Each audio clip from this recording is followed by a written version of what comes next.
Rezeki biadillah ikhwas sekalian. Rezeki biadillah. Allah bukakan rezeki. Saya cuman karena tidak enak kalau saya mau menceritakan keadaan saya pribadi ya. Kalau pengalaman saya pribadi terlalu banyak bukti-bukti nyata subhanallah yang saya hadapin pribadi.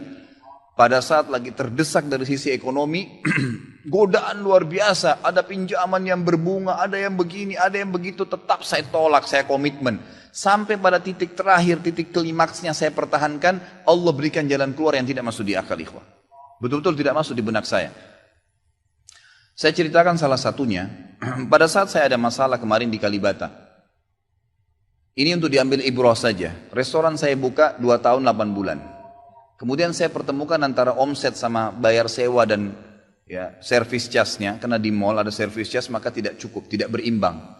Saya merasa selama hampir 3 tahun tidak mendapatkan keuntungan. Lalu saya berpikir untuk menutup restoran itu. Dan pada saat itu subhanallah saya berpikir restoran ini sudah saya tutup aja deh. Saya jual aja. Mungkin dengan kesibukan dakwah, beberapa ikhwah juga yang saya amanahkan di situ sudah ada yang satu yang sudah niat mau kuliah, udah nggak bisa lagi lanjut. Saya bilang oke lah baik. Selama 3 bulan vakum, nggak bisa bergerak sama sekali. Pada saat itu subhanallah 1 rupiah pun ikhwah saya nggak punya duit. Allah jadi saksi saya bingung waktu itu bagaimana caranya untuk mencari jalan keluar nih. Jual restoran pun akan dilelang dalam kondisi murah. Restoran itu sudah besar asetnya. Ini gimana caranya saya nggak punya duit. Mindahin ke tempat lain butuh uang untuk sewa. Gitu kan, membuka lagi butuh uang yang baru untuk membayar sewa yang tertunggak, gitu kan.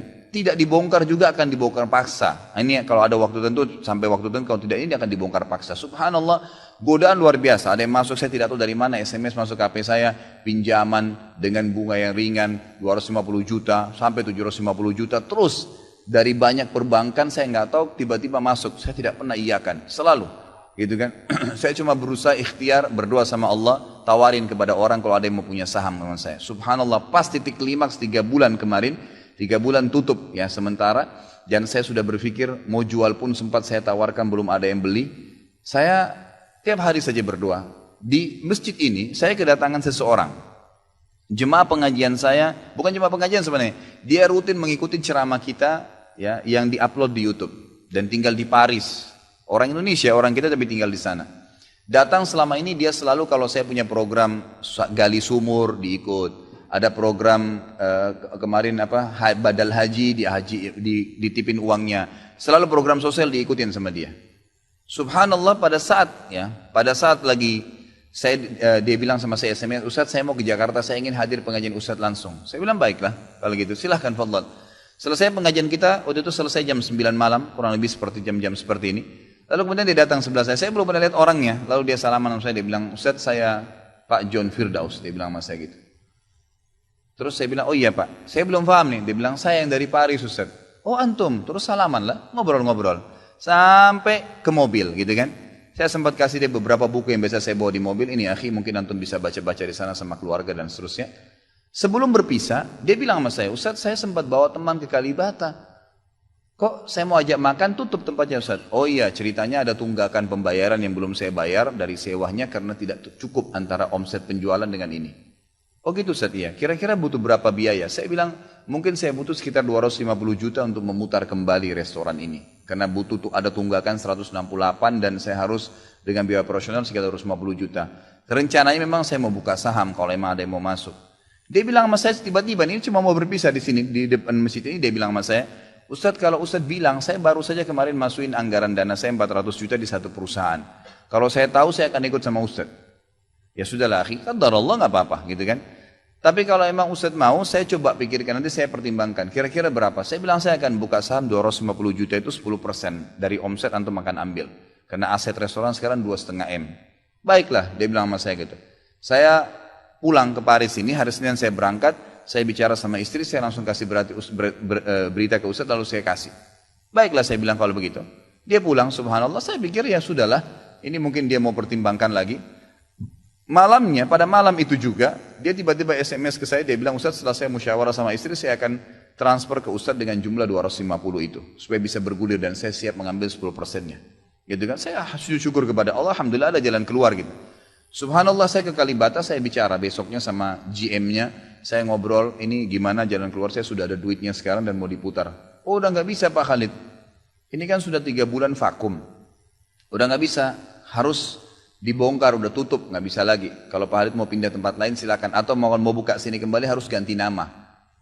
Baiklah, saya coba kembali kepada Allah SWT lagi berdoa, ya Allah berikan petunjuk, ada apa sebenarnya ini, bagaimana jalan keluarnya. Hati saya subhanallah cenderung untuk keluar, gitu kan. Udahlah mungkin saatnya untuk keluar dari situ, karena memang selama ini ada teman-teman saya berikan masukan juga yang sering datang, akhi di sini parkiran susah, akhi di sini kadang-kadang tidak ditahu dan seterusnya, lebih baik kalau ente keluar. Saya tiba-tiba berpikir mungkin saya keluar deh, saya iseng aja di condet saya mutar-mutar, coba deh saya cari ruko, mungkin ada, dengan 250 juta daripada saya bayar ke Kalibata, mendingan saya sewa ruko, mungkin bisa sewa 2 tahun, ya, mungkin 75 juta, 100 juta per tahun, saya bisa dapat 2 tahun, lalu saya coba gulirkan lagi. Dengan izin Allah, di depan rumah, di Jalan Raya Condet itu dekat rumah orang tua saya, ada satu ruko, 2 ruko disambung, 3 tingkat, dan ruko itu bekas travel haji umroh, gitu kan. Pas dipasang spanduknya disewa, dikontrakin, gitu kan. Saya langsung tanya, saya telepon, setelah saya tinjau beberapa lokasi, kemudian saya telepon. Dia bilang boleh, silakan Bapak lihat, saya lihat ke dalam, cocok, alhamdulillah 3 lantai itu. Kemudian saya tanya sewanya, ternyata dananya juga mencukupin, gitu kan, dananya mencukupin. Lalu kemudian saya mulailah ya proses, saya bayar sewanya, kemudian saya juga proses pemindahan, dan insya Allah dalam waktu dekat akan dibuka. Tapi saya melihat dari pelajaran sini ikhwah, bahwasanya jalan keluar dari Allah itu ribuan, jutaan jalan keluarnya. Sabarin aja, nikmatin prosesnya. Setiap penawaran haram, tolak, jangan pernah mau. Dengan izin Allah akan ada jalan keluar. Tidak ada. Kata Nabi SAW, "Man taraka syai'an lillah abdalahu khairan min." Gitu kan? Jadi tidak ada sama sekali. Subhanallah, pada saat itu saya harus bayar sewa 225 juta. Uang sisa 250 juta pada saat itu.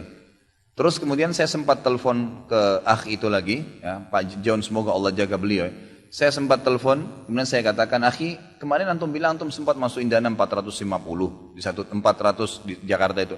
Bagaimana kalau antum tarik uang itu, kalau masih bisa, kita gabungin aja, sahamkan per 250 juta itu ada 10%. Antum ambil aja 30% dari semua total omset penjualan nanti, tidak usah dengan 750, dengan 650 saja, gitu kan?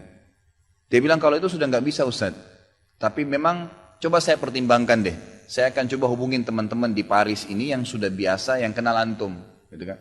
Kalau yang kenal antum mungkin mereka bisa. Baiklah, fadhal. Subhanallah, besok dia SMS lagi ke saya, Ustaz, saya sudah musyawarah dengan istri, ternyata saya punya dana cukup. 650, kami yang pegang semua saham itu, ditransfer uang semua ke saya. Yang tadinya saya dari 1 rupiah tidak pegang duit, masuk uang 650 juta ikhwah, tidak masuk di akal. Gitu. Sesuatu yang tidak masuk. Orang ini saya nggak kenal, nggak pernah ketemu, sekali ketemu di sini, dan sekarang sudah kembali ke Paris. Setiap kali saya bilang akadnya saya akan kirim, baru tadi saya kirim akadnya. Sudah nggak apa-apa Ustaz, saya percaya. Akhi ini bisnis loh, bisa untung rugi. Sudah paham Ustaz. Orang lain aja banyak bisnis dia rugiin saya nggak takut, apalagi sama Ustaz. Sudah silakan, alhamdulillah. Saya melihat Allah berikan jalan keluar yang sangat dimudahkan. Yang penting nikmatin prosesnya dan yakin kepada Allah SWT. Jangan takut, gitu kan? Jangan takut. Dan ada banyak kisah seperti dalam hidup saya yang saya mungkin sebagian tidak diceritakan, gitu kan? Cuma ini tadi saya buka supaya memang bisa ada pengalaman. Karena rata-rata sini karena hanya masalah kekhawatiran saja, kekhawatiran rezeki yang insya Allah tidak akan ada masalah dalam kehidupan kita.